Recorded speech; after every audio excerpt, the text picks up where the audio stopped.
Bien amigos, bienvenidos a 2.5 Gasteiz, martes 13 de octubre, ahí es nada. Suele decir, lo comentamos fuera de cámara, martes y 13, ni te casas ni te embarques. Habrá que buscar el por qué ni te debes de casar ni te debes de embarcar.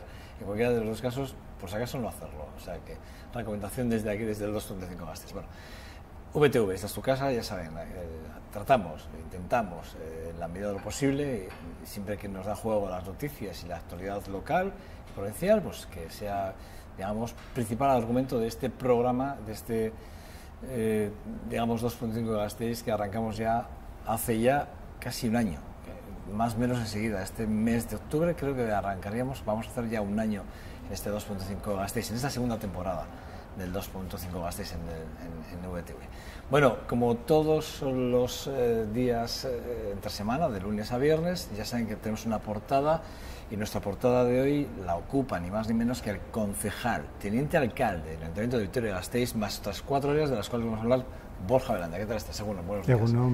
Decía, creo que digo bien, vamos a ver si lo digo bien, Hacienda, Medio Ambiente, creo que tenemos urbanismo y espacios públicos, ¿no? Seguridad ciudadana también. Y seguridad ciudadana, como lo pones de otra forma. O sea, 5 áreas en total. Bueno, teniendo en cuenta urbanismo y espacio público es el mismo departamento, pero sí. Vale. Bueno, creo que a Iñaki Prosilla ya se lo pregunté. Duro con 4 concejales intentar hacer frente o afrontar una legislatura tan larga en el tiempo y además digamos, entre medio, acabamos de venir de las elecciones, vamos a otras y seguidamente vamos a otras. Bueno, elecciones en este país hay abundantes, por lo tanto eso forma parte también del paisaje. Duro, dices. Pues la verdad es que simplemente es trabajo, y contamos con un buen equipo profesional en el Ayuntamiento de Vitoria-Gasteiz y con esa fuerza que te da el esfuerzo de todos los funcionarios, de todos los contratados, de todos los interinos que tenemos, pues se hace un poquito más fácil. Luego la parte política, que es la que más puede recaer en nosotros directamente, pues justo acaba de empezar, por lo tanto todavía estamos frescos. Pero ya sabes que yo soy optimista y en ese sentido yo no me suelo quejar. Creo que la decisión estaba correctamente tomada y vamos a intentar gobernar con el apoyo de los grupos políticos con los que podamos llegar a acuerdos a favor de la ciudadanía, a favor de Vitoria-Gasteiz, que es el objetivo fundamental. Las personas nos preocupan, sus problemas también, y a ello vamos a dedicarle todo el esfuerzo. Por cierto, no sé si recordás, pero casi hace un año que no pasas por este programa. La última vez fue el 25 de noviembre del año pasado, pues casi. Más o menos, y desde entonces no habías vuelto a pasar. Es decir, que pasaste de ser concejal del PNV, sin más, a ser ahora tener la responsabilidad del gobierno. Evidentemente no te voy a preguntar por las diferencias porque son obvias, ¿no? Pero sí que es verdad que da la sensación, ¿no? Y ese es el mensaje que se transmite, por ejemplo, desde la oposición, ¿no? Desde la oposición más dura, en este caso, el Partido Popular, ¿no? Como que con 4 concejales gobernar es muy complicado, que es muy difícil, que no saben cómo lo vais a hacer, pero sí que se ha visto que de alguna forma habéis hecho algo que es la confianza en los técnicos, ¿no? Habéis confiado mucho más, habéis depositado más responsabilidades o más confianza en los técnicos y os habéis rodeado de gente de la casa de alguna forma. Bueno, nosotros tanto en la legislatura pasada como yo creo que históricamente siempre hemos contado con importantes aportaciones tanto del equipo directivo, que casi siempre ha sido mayoritariamente de la casa, como de los propios responsables de los servicios o los propios técnicos en cada una de las áreas. Son los que realmente tienen la historia viva del ayuntamiento, la historia de los expedientes, de los problemas, porque casi todo lo que pasa hoy tiene su origen en algo que ha pasado antes. Por lo tanto, contar con esa fuerza te hace evitar muchos de los errores cometidos y te hace que los recorridos sean más cortos. Ese es el esfuerzo en el que se está trabajando, porque tampoco pensemos que una empresa de tamaño equivalente a la que puede ser el Ayuntamiento de Vitoria-Gasteiz tiene un equipo directivo más grande que el nuestro.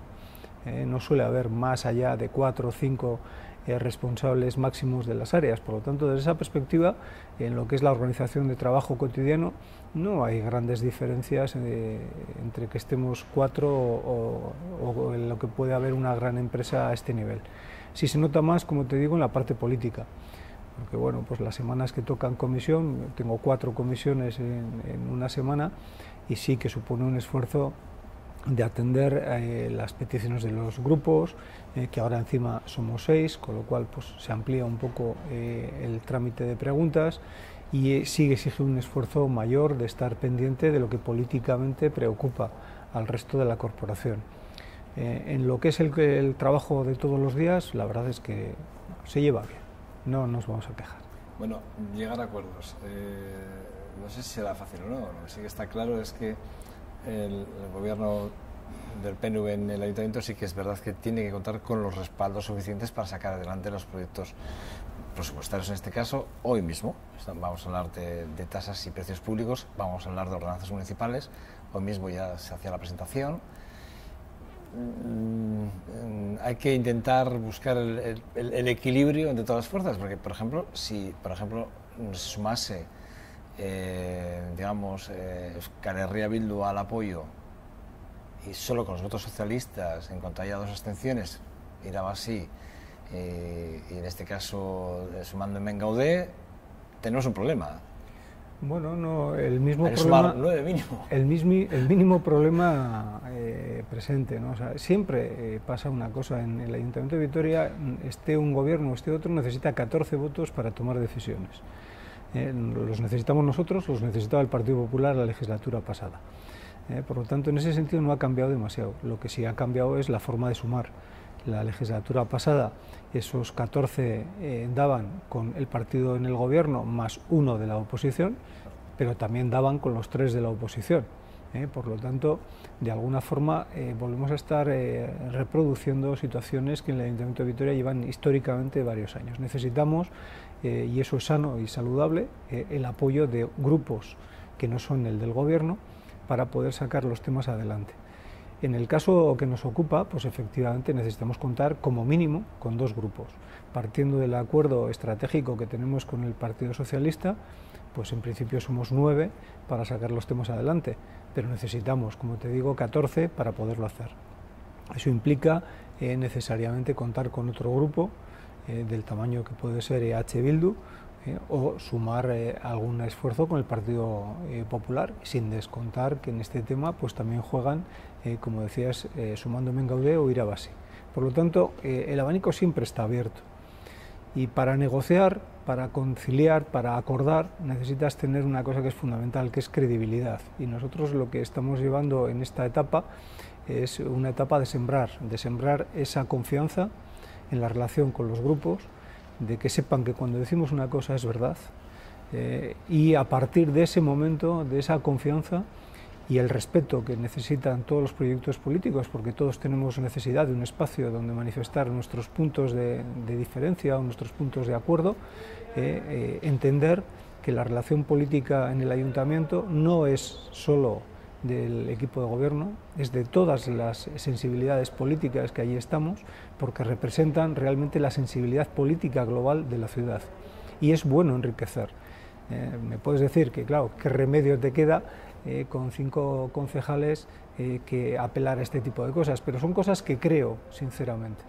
Necesitamos realmente que el proyecto de ciudad sea un proyecto compartido. Cuantos más, mejor.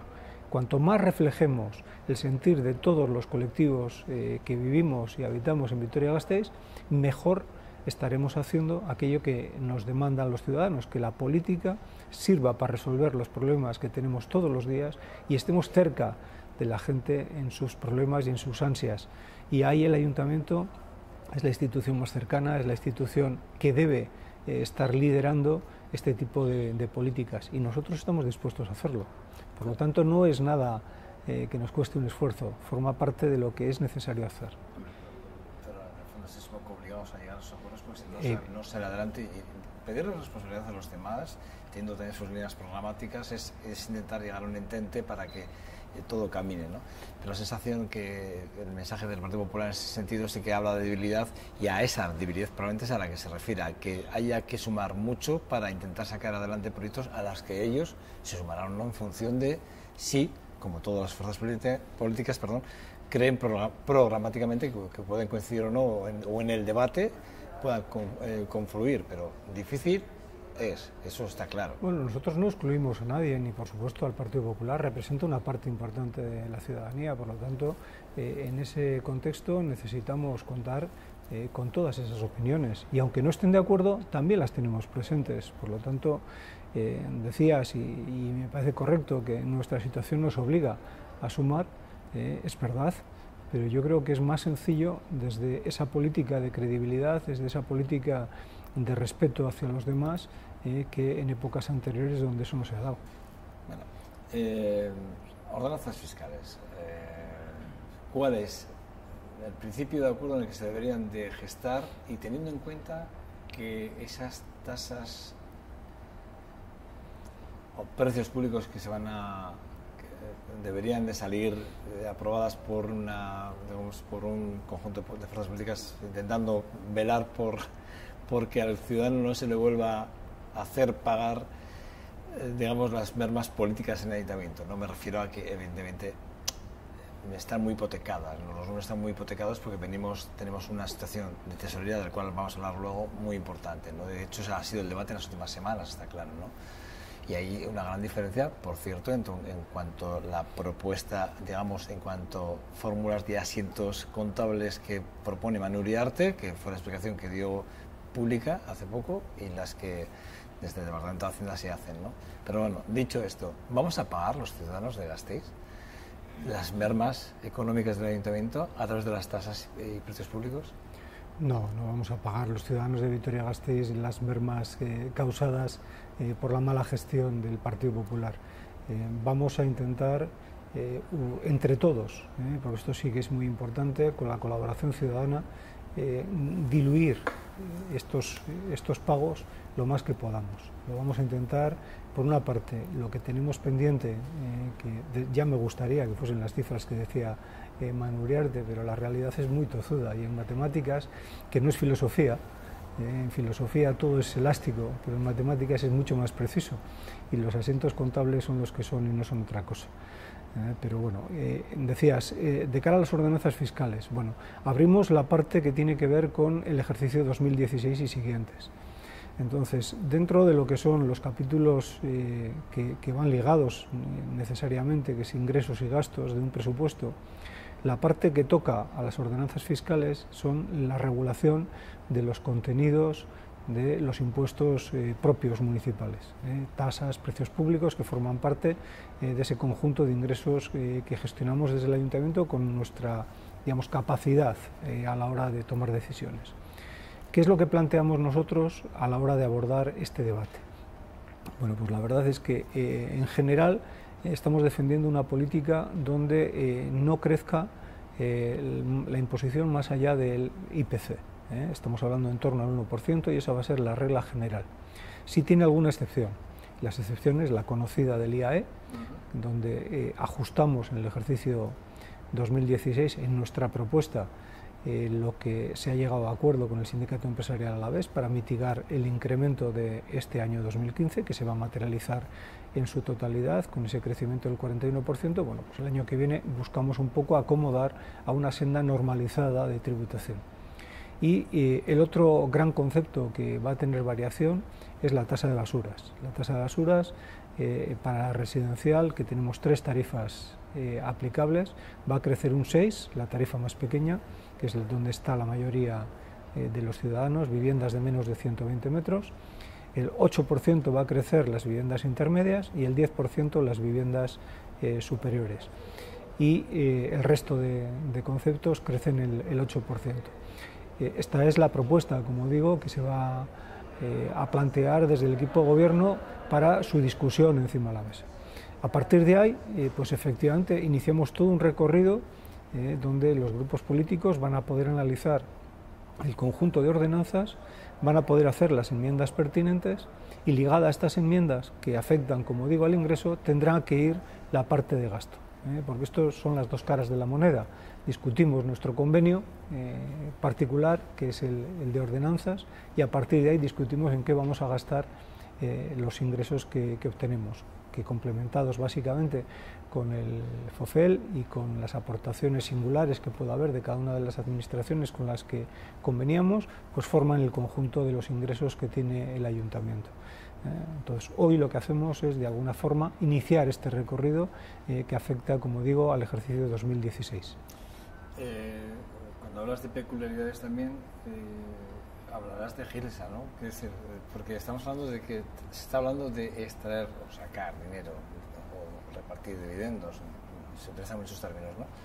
Gilsa, Anvisa, siempre en el mismo cauce, porque entiendo que solo con lo que realmente va a tasas y aumentos con el IPC al ciudadano no vamos a, de alguna forma, llenar el agujero que tenemos ahí creado en el Ayuntamiento de Vitoria-Gasteiz. Y sí que es verdad que sí que se ve que estáis como todas las fuerzas intentando generar esa parte positiva para que, bueno, de alguna forma el ciudadano no pague las consecuencias, que lo vamos a ver en los debates, espero que se vea en los próximos días en estos debates, pero sí que es verdad que estáis intentando que ese agujero no crezca, que se empiece a cerrar lo más rápidamente posible, a pesar de, repito, de esas diferencias de criterios contables de las cuales tú hacías referencia también, ¿no? De alguna forma. Pero entiendo que esa forma digamos, de extraer dinero de estas dos empresas públicas van a ayudar a las arcas o no, o simplemente... Porque tenemos también problemas con Tuvisa, que también me gustaría hablarlo. Vamos a ver, primero, nosotros lo que estamos planteando para el ejercicio 2015 efectivamente es extraer recursos de Anvisa y extraer recursos de Gilsa, que ya se ha acordado un reparto de dividendos en el seno de la sociedad. Pero eso es para el 2015, pero para el 2016 no se puede seguir la misma senda, porque sacas, esto es lo del dicho, ¿no? Quita y no pon, se acaba el montón, pues así pasa. Y tenemos un ejemplo en Ensanche 21. La legislatura pasada inició su cuenta con 104 millones de euros, si no recuerdo mal, en el cajón, y la terminamos debiendo 20 millones de euros al ayuntamiento porque se había pulido todo. Esto es lo que no se puede permitir. O sea, hay que buscar una política equilibrada donde los ingresos y gastos corrientes se atiendan con ingresos y gastos corrientes. Es decir, que esa ecuación de gasto corriente se someta con ingreso corriente. Excepcionalmente puede recurrir, igual que en casa, a ingresos extraordinarios, a la hucha, a aquellos elementos que tengas. Pero si tú gastas más de lo que ganas de manera permanente, mal negocio tenemos, en casa y en el ayuntamiento. Entonces, es importante que seamos conscientes de que tenemos que adecuar nuestra capacidad de gasto a la capacidad de ingreso, de forma que modulemos lo que se puede pedir al ciudadano, pero también modulemos lo que hay que devolverle al ciudadano. Tiene que ver que hay valor añadido en la aportación de dinero, que hay una redistribución de la riqueza, que el que más tiene más está aportando. Y todos esos conjuntos de elementos son los que nos tienen que hacer abordar un presupuesto de gasto adecuado a las necesidades que tenemos. El Ayuntamiento de Vitoria lleva bastantes años en una situación donde se ha ido tapando esta realidad mediante ligeros maquillajes contables o reparto de dividendos o cosas de este tipo. Entonces hay que poner el asunto encima de la mesa, encima de la agenda política de todos los grupos, para que sepamos exactamente cuál es la situación económica que tiene el Ayuntamiento y a partir de ahí podemos construir un diagnóstico y unas soluciones que permitan recuperar la solvencia económica y que permitan recuperar la marcha normalizada de la institución. Si eso lo conseguimos, estaremos realmente en condiciones de poder establecer una política futura mejor que la que hoy tenemos. Si no, pues realmente la situación económica del Ayuntamiento está amenazada por la intervención, porque vamos a tener que pedir un dinero que en este momento no está disponible y que exige autorización de la Diputación y además se exigiría, en su caso, control por parte del Ministerio. Antes de llegar a eso, lo que queremos es tomar medidas que resuelvan en el corto espacio los problemas que tenemos para el 2015, donde hoy mismo se toman en consideración los dos expedientes de transferencias de crédito, un crédito para gasto corriente y una redistribución de los activos de las partidas disponibles del presupuesto 2015, además del inicio del debate de ordenanzas fiscales. Por lo tanto, estamos en una dinámica continua, donde lo que te decía al comienzo, la confianza forma parte esencial del menú. Si tenemos confianza en que los datos son los que son, podremos realmente resolverlo. Si no, pues vamos a tener una dificultad añadida, porque esto es absolutamente clave para nosotros y para cualquier grupo político. Estamos poniendo las bases de un futuro mejor para el Ayuntamiento de Vitoria-Gasteiz y eso lo tenemos que hacer entre todos. Hablar de políticas progresivas y hablar del IAE como que son incompatibles, ¿no? No, no son incompatibles. El IAE tenía una situación donde el crecimiento del 41%, desde nuestro punto de vista, era un crecimiento exagerado. Y no porque los contribuyentes no tengan que pagar eso, sino porque en las cuentas de cualquier compañía, igual que en las cuentas de cualquier ciudadano, que de un año a otro nos suban un 41%, pues es absolutamente desmesurado.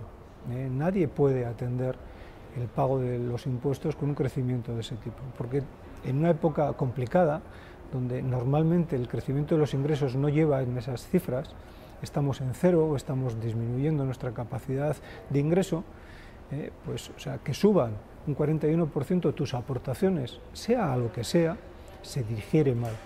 Y estamos hablando de empresas que son generadoras de riqueza, y estamos hablando de empresas que pagan el impuesto con independencia de cuáles sean sus resultados.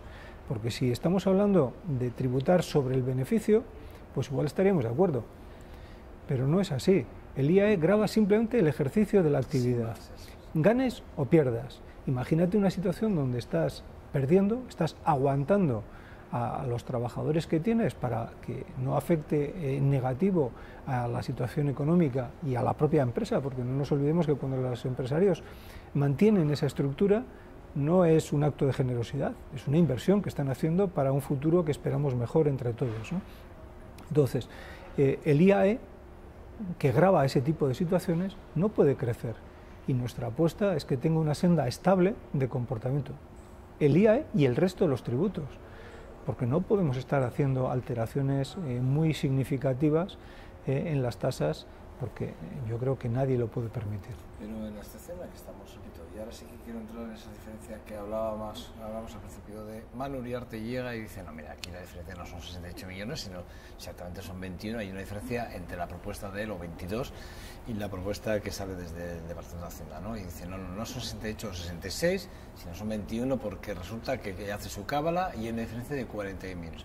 Esto no lo entiende nadie, es decir, desde el Departamento de Hacienda, desde el Departamento de Hacienda y del informe del interventor, se desprende que hay una diferencia contable importante, un agujero tipificado en un importe de tal, pero resulta que, por otro lado, vemos como el Partido Popular intenta justificar que este desgarro no es tal, ¿no? De alguna forma. Pero ¿cuál es la realidad? Exactamente ahora la realidad, además como responsable de Hacienda que eres, Borja. Bueno, pues la realidad, desgraciadamente para el Ayuntamiento, ya me gustaría, te decía antes que fuese 21 millones o 22 o 25, la cantidad que tuviésemos de diferencia. La cantidad que se ha puesto encima de la mesa son 66 millones. ¿Y por qué son 66 millones? Mira, pues por una razón muy sencillita. Venimos de un presupuesto prorrogado, que es el del 2014, que se prorroga para el 2015. Y cuando iniciamos el presupuesto del 2015, el Partido Popular toma una serie de decisiones que son determinadas partidas que estaban en la prórroga presupuestaria desaparecen y se destinan a otras cosas. Y esas otras cosas se gastan en su totalidad. Pero hay otras apuntadas en el presupuesto para materializarse a lo largo del ejercicio. Cuando uno llega a mitad del ejercicio y toma los mandos, pone un ejemplo muy sencillito, que es tú coges un autobús, que hace el recorrido entre Barcelona y Vitoria, y cuando en Zaragoza haces el intercambio de chofer, lo primero que tienes que saber es cómo tienes el autobús, dónde tienes que parar, cuál es la carga de combustible que tienes, etcétera, etcétera. Entonces, cuando nosotros llegamos a esa situación nos encontramos una serie de sentencias que no estaban apuntadas en ningún sitio, 16 millones y pico de euros, de los cuales una buena parte, casi la mitad, eran intereses como consecuencia de que el Ayuntamiento del Partido Popular había mantenido reclamaciones hasta el máximo del Tribunal Supremo sin atender, sin consignar los dineros necesarios para atenderlas. Por lo tanto, 16 millones de euros que no existían en las cuentas municipales. Además de los 16 millones de euros que no existían en las cuentas municipales, Ensanche 21 había utilizado fondos, otros 16, 18 millones de euros más, de las cuentas municipales. que es verdad que se podían resolver, pero que no estaban resueltos. De hecho, el Consejo de Ensanche 21 ha tomado la decisión dentro de este mes de solicitar un crédito para devolver el dinero al ayuntamiento. Por lo tanto, era una situación que no estaba resuelta, estaba pendiente de resolver.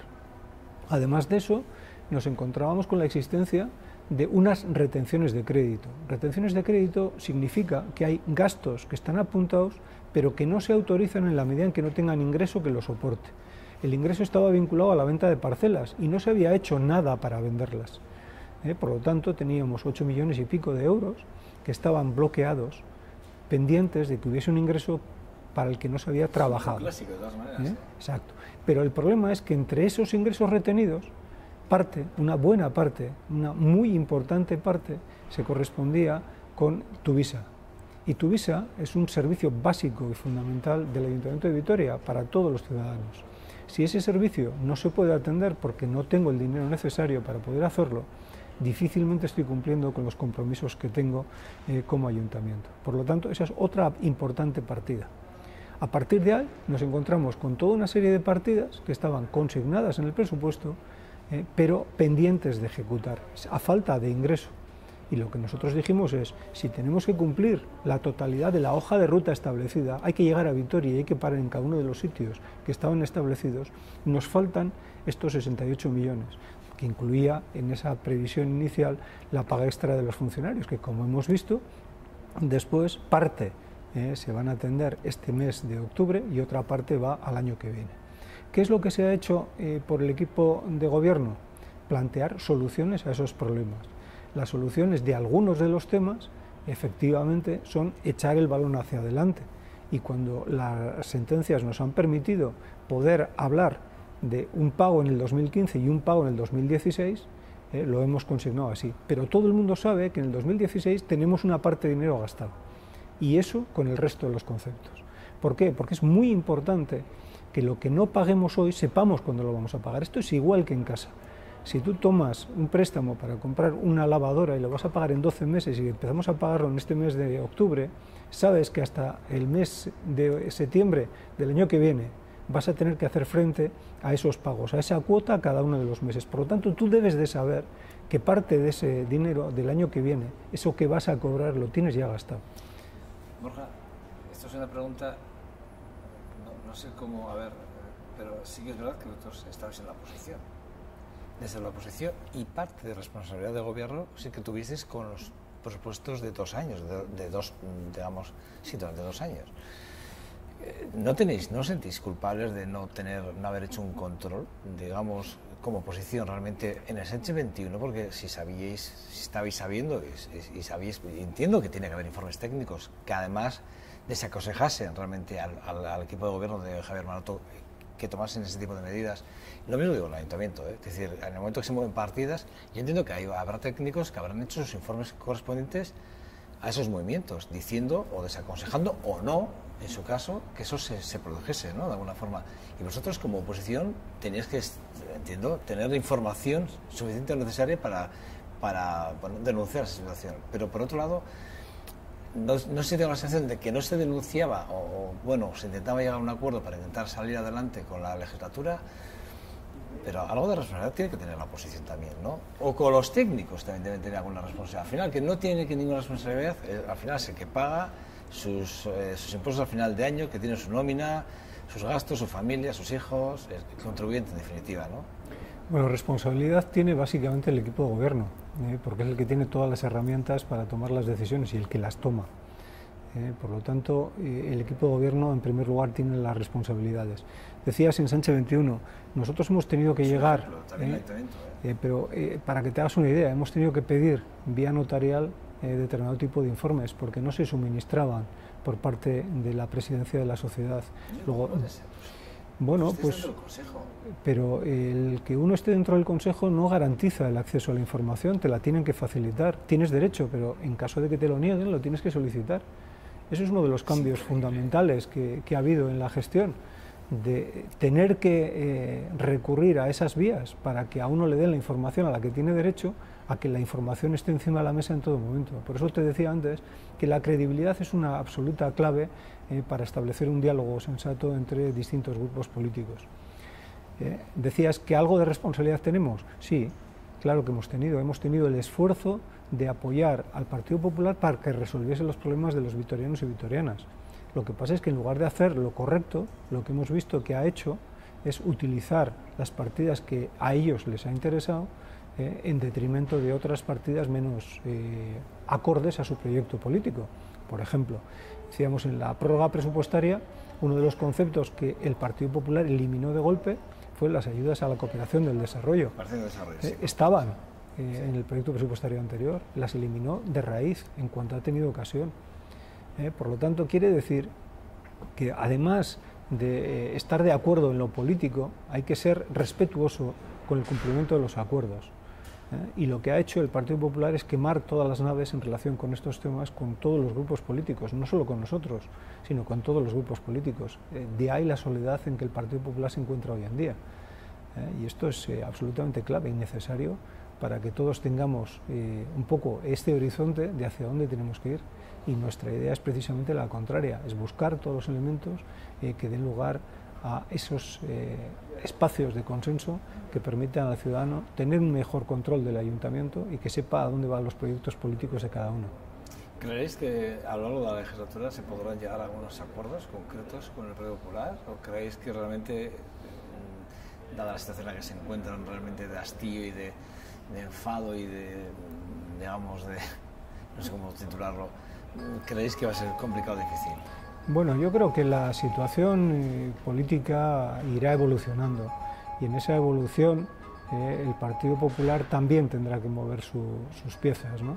Y una de las piezas fundamentales es precisamente la necesidad de aportar su visión de la realidad de Vitoria-Gasteiz a todo.